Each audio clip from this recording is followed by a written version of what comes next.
ನಮ್ಮ ಮನೆಯವ್ರ ಬರ್ತಡೇ ದಿನನೇ ನಂಗೊಂದು ಸತ್ಯ ಗೊತ್ತಾಯ್ತು. ಅವ್ರ ದೊಡ್ಡ ಚೈಲ್ಡು ಅಂತ ಮುಂಚೆನೆ ಗೊತ್ತಿದ್ರೆ ನಾನು ಮದ್ವೆನೇ ಆಗ್ತಿರ್ಲಿಲ್ಲ ಅನ್ಸುತ್ತೆ. ಅಯ್ಯೋ ನಾನ್ ಸತ್ತೋಯ್ತೀನಿ ಕಣಣ್ಣ, ಅಣ್ಣ ನನ್ನ ಕೈಲಿ ಆಯ್ತಾ ಇಲ್ಲ.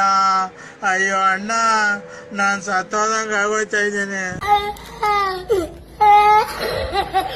ನಮ್ಮ ಮನೆಯವ್ರ ಬರ್ತಡೇ ಇನ್ನು 2 ದಿನ ಇದೆ ಅನ್ನೋಂಗೆ ನಾನು ಅರಸೀಕೆರೆಗೆ ಒಂದು ಪ್ರಮೋಷನ್ಗೆ ಹೋಗಿದ್ದೆ. ಪ್ರಮೋಷನ್ ಎಲ್ಲ ಮುಗಿಸ್ಕೊಂಡು ಒಂದು ಫೋಟೋ ಫ್ರೇಮ್ ತರೋಣ ಅಂತ ಹೋದ್ರೆ ತುಂಬಾ ಮಳೆ. ಅದೇ ಮಳೆಯಲ್ಲೇ ನಾನು ನೆನ್ಕೊಂಡು ಸಿದ್ದುಶ್ರೀ ಹಾಗೆ ಪುನೀತ್ ಅವರ ಸ್ಟುಡಿಯೋಗೆ ಹೋಗಿದ್ದೆ. ಅಲ್ಲಿ ಅವ್ರಿಗೆ ಒಂದು ಫೋಟೋ ಫ್ರೇಮ್ಗೆ ಹೇಳಿ ಟಿಪ್ ಟೂರ್ಗೆ ಬಂದ್ ತಲುಪ್ತೆ. ನೆಕ್ಸ್ಟ್ ಡೇ ನಮ್ಮ ಮನೆಯವ್ರ ಬರ್ಡೇ ಇತ್ತು, ಹಂಗಾಗಿ ಏನೇನೋ ಪ್ಲಾನ್ ಮಾಡ್ಕೊಂಡಿದ್ದೆ, ಏನು ಮಾಡಕ್ ಆಗ್ಲಿಲ್ಲ. ಹಾಗೆ ರಾತ್ರಿ ಊಟಕ್ಕೆ ಚಿಕನ್ ಸಾಂಬಾರು ಹಾಗೆ ಚಿಕನ್ ಫ್ರೈ ಮಾಡೋಣ ಅಂತ ರೆಡಿ ಮಾಡ್ಕೊಳ್ತಿದ್ದೆ. ನಾನು ಇವತ್ತು ಮಾಡಿದ್ದು ಚಿಕನ್ ಡ್ರೈ ಫ್ರೈ ತುಂಬಾ ಚೆನ್ನಾಗಿತ್ತು. ಯಾರಿಗಾದ್ರೂ ರೆಸಿಪಿ ಬೇಕು ಅಂತ ಹೇಳಿ ನೆಕ್ಸ್ಟ್ ವಿಡಿಯೋದಲ್ಲಿ ಯಾವತ್ತಾದ್ರೂ ತಿಳಿಸ್ತೀನಿ. ಹಾಗೆ ನಮ್ಮನೆಯವ್ರಿಗೆ ಬರ್ಡೇ ದಿನನೇ ಕೋಲ್ಡ್ ಆಗಿತ್ತು, ಹಂಗಾಗಿ ಅವರು ಫೋನ್ ನೋಡ್ಕೊಂಡು ಮಲಗಿದ್ರು. ಅದಾದ್ಮೇಲೆ ಮದನ್ನು ನಾನು ಫೋಟೋ ಫ್ರೇಮ್ ಇಸ್ಕೊಂಬರೋಕೆ ಅಂತ ಹೋದ್ವಿ. ಅವರು ಅರಸೀಕೆರೆಯಿಂದ ಟಿಪ್ಟೂರ್ ಅಲ್ಲಿ ಇರೋ ಒಂದು ಶಾಪ್ಗೆ ಕೊಟ್ಟಿದ್ರು, ಅದನ್ನೆಲ್ಲ ಇಸ್ಕೊಂಡ್ ಬಂದ್ವಿ. ಅದಾದ್ಮೇಲೆ ನಮ್ಮ ಮನೆಯವ್ರ ಬರ್ಡೇ ಸೆಲೆಬ್ರೇಷನ್ ಮಾಡೋಣ ಅಂತ ನಾವು ಒಂದ್ ಜಾಗಕ್ಕೆ ಹೋದ್ವಿ. ನಿಜವಾಗ್ಲೂ ಅಲ್ಲಿ ಜಾಸ್ತಿ ಹೊತ್ತು ಟೈಮ್ ಸ್ಪೆಂಡ್ ಮಾಡ್ಲಿಲ್ಲ ಅಂದ್ರೂ ತುಂಬಾ ಖುಷಿ ಆಯ್ತು. ಹಾಗೆ ಬರ್ಡೇಗೆ ನಾವಿಬ್ರು ಅಷ್ಟೇ ಅಲ್ಲ, ನಮ್ಮ ಮನೆಯವ್ರ ಫ್ರೆಂಡ್ಸ್ ಕೂಡ ಬಂದಿದ್ರು. ಅದು ಅಂತೂ ತುಂಬಾ ಎಂಜಾಯ್ಮೆಂಟ್ ಇದೆ. ಆ ವಿಡಿಯೋನ ನಾನು ನೆಕ್ಸ್ಟ್ ವಿಡಿಯೋದಲ್ಲಿ ಹಾಕ್ತೀನಿ, ಪಾರ್ಟ್ 2 ವಿಡಿಯೋದಲ್ಲಿ. ಹಾಗೆ ಇನ್ನೊಂದು ವಿಷಯ ಏನು ಅಂತ ಅಂದ್ರೆ, ಕಾಲೇಜಲ್ಲಿ ನಾನು ಓದ್ಬೇಕಾದ್ರೆ ಎಲ್ರು ನನ್ನನ್ನ ಚೈಲ್ಡು ಅಂತ ಅಂತಿದ್ರು, ಅದು ನಮ್ಮನೆಯವ್ರನ್ನು ಸೇರಿಸಿ.